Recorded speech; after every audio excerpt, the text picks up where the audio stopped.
Good morning, Pelham Road. Happy Wednesday to you. From my cap and my gown, you can tell that this is Graduates Week still. And we're trying to remember each of our graduates one a day this week. And so today I bring you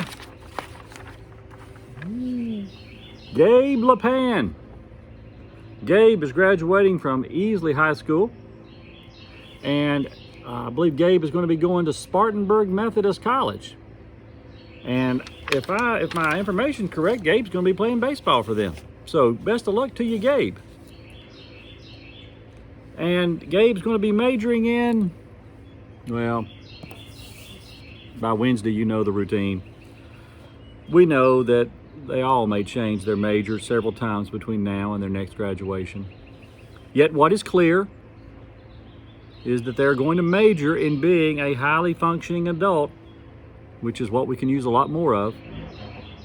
Discovering along the way that they are capable, each day growing in confidence, and with every encounter being transformed with compassion.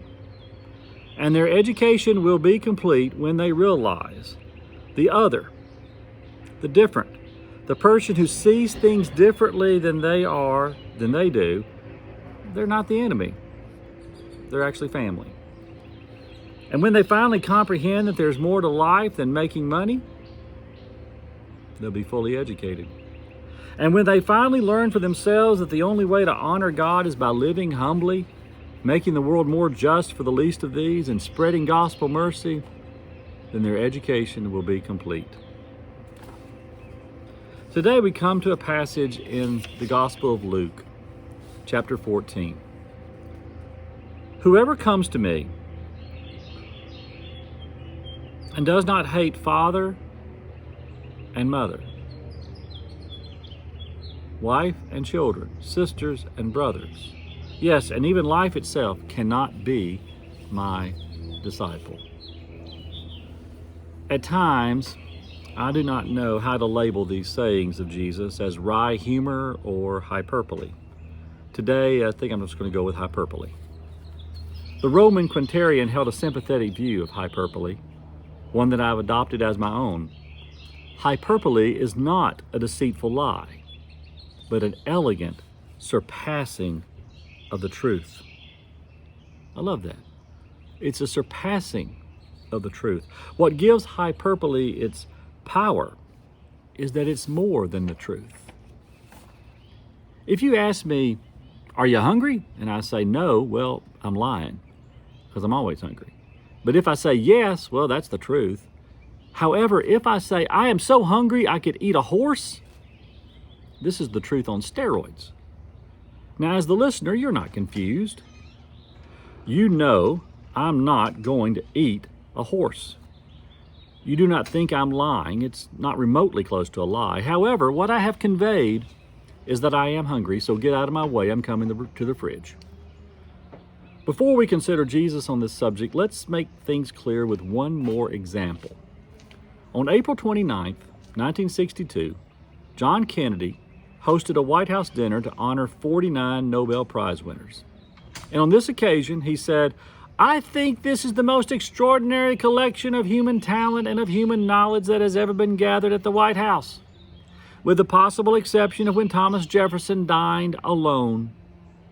Now, no one believed for a second for this to be the case.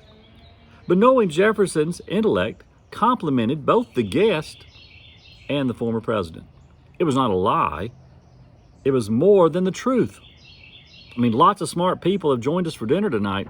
Well, that wouldn't have been remembered or repeated.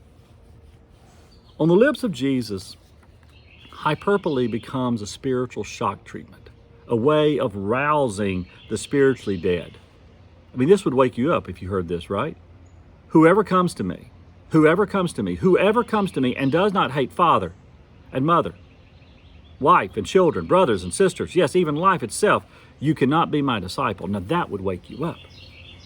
I imagine it is readily evident to all those listening that Jesus is trying to raise the spiritually dead. What adds to its weight is how serious he sounds. It is highly likely the hearers this evening were not new to the words of Jesus. Further, There were other words in the Jesus canon that they probably easily remembered, like, you have heard it said before, you shall love your neighbor and hate your enemy. But I say to you, love your enemies and pray for those who persecute you. And then on another occasion, he said, you have a fine way of rejecting the commandments of God in order to keep your traditions. For Moses said, honor your father and mother, and whoever speaks evil of father and mother must surely die. But you say that if anyone tells father or mother, whatever support you might have had for me is Corban, that is an offering to God, then you no longer permit doing anything for a father or a mother, thus making void the word of God through your traditions. Since Jesus clearly does not believe hate is an acceptable option for even our enemies, it is unlikely that he literally means to hate your family. Further, Jesus has not indicated that the commandment to honor our parents can now be dismissed.